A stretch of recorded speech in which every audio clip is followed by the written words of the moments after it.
Hello, and thank you for taking the time to watch this video. As one of our amazing First Impressions volunteers, I just wanted to take a moment and share a few things on my heart as we step into this new year, the year of 2021. And first is just a really big thank you. Thank you so much for serving. I so appreciate all that you do. Thank you for your time, for your dedication, for your sacrifice, for just your willingness to show up week in and week out, serving Jesus, serving the people of Emmaus. I know that we've asked for more of you during this time. You've volunteered and given more time than ever before, and I so appreciate that.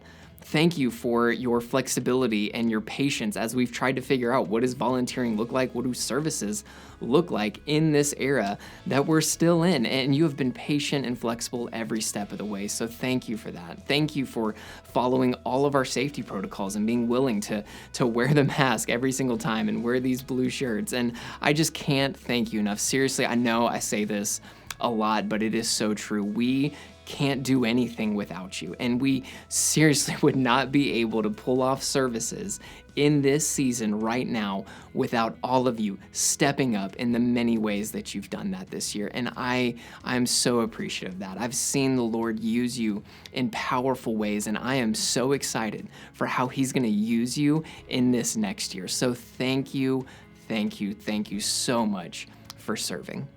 And second, as we step into this new year, I just want to take a few minutes and just remind each and every one of us why we serve, why we do the things that we do. Why do we hold doors open? Why do we wave to people as they come into our parking lot? Why do we help people to our seats? There are bigger reasons beyond just doing these things to help people. So I want to give you 5 things, 5 ways that remind us of why we serve. Every time we put on one of these shirts, every time we step in and serve here at Emmaus, I want you to remember these 5 things. These are kind of like our guiding principles for why we do what we do. So first one up is the gospel is offensive, but nothing else should be. Look, we know the gospel is offensive already on its own. The Bible calls it a stumbling block for those that do not believe. So we know the gospel is going to offend people. The truth of Jesus is going to offend people.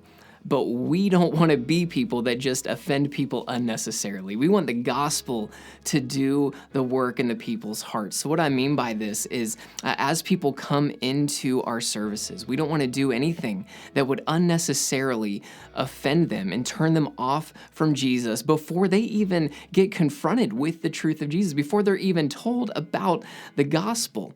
Somebody could have their mindset immediately turned off from Jesus just because of an interaction with a rude volunteer, and we don't want to do any of that. So let's step out of Jesus' way here. Let's not make ourselves stumbling blocks. Let's let the gospel be that on its own. So the gospel is offensive, but nothing else should be. So in all that we do, let's strive to not be offensive to those that are coming by the way we act, by the way we talk, by the way we interact with one another even. Let us not be unnecessarily offensive and unnecessarily a stumbling block to those who are coming. So that's the first one. The gospel is offensive, but nothing else should be. Number 2, and this goes right along with what we just said, and that's genuine hospitality creates gospel opportunities. Another way to say this is the sermon begins even before Pastor Anson steps on that stage. See, we as volunteers, the way we interact with people, the second they pull into our parking lot, we can help foster this soft heart for people as they're coming in, as they come in to hear the word of God. Maybe they're coming in and they're not even believers. As we said earlier, we don't want to create an unnecessary offense to them, an unnecessarily stumbling block to them as they enter. So let's seek to find ways to show genuine love and care and concern and hospitality for every single person that enters our doors, that comes onto our property. It's by doing this that we can help that soft heart become fertile ground for the gospel, for the Lord to do His work in the lives of the people that are coming here. So every time we are kind and loving and caring towards those that come in, we are opening up a possibility for the gospel to come in and pierce their hearts. Every time we might have a rude interaction or not be as kind and loving and caring to those that are coming, their hearts might be closed immediately simply because of that interaction, and we don't want to do that. So let's, through our genuine hospitality, let's help create gospel opportunities. So that's number 2. All right, number 3. Number 3 is personal touch matters more than efficiency. Look, I get it. I understand that there are probably some things that we can do that would make things more efficient. And if you have ideas, I'd love to hear them. But what we don't want to do is sacrifice personal touch for efficiency. One of the best examples that I tend to use on this topic is the doors being held open. Yes, is it more efficient to take 2 volunteers away from the doors? We could prop them up with something or figure out a way to do that and have those volunteers do something else?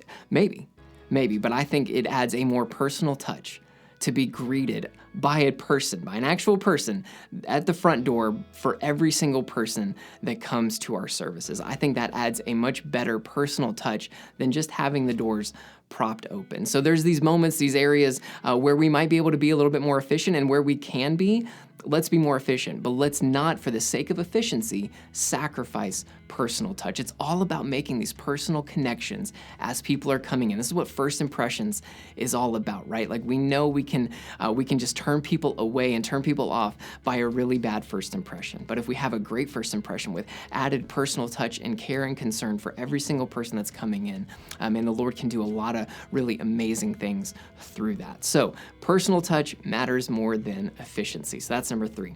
All right, number 4 is, as we serve, we want to treat every single person that comes here like they're a guest in our home.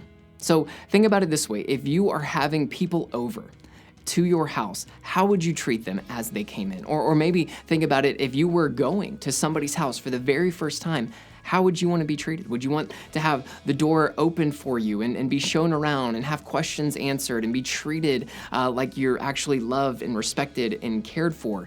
Or would you just want to, be ignored as you come in and nobody really says anything to you, and there's people over here that already know each other, so they're talking to them and you're just kind of left alone by yourself to figure out, where do I go? What do I do with my kids? Where do I sit down?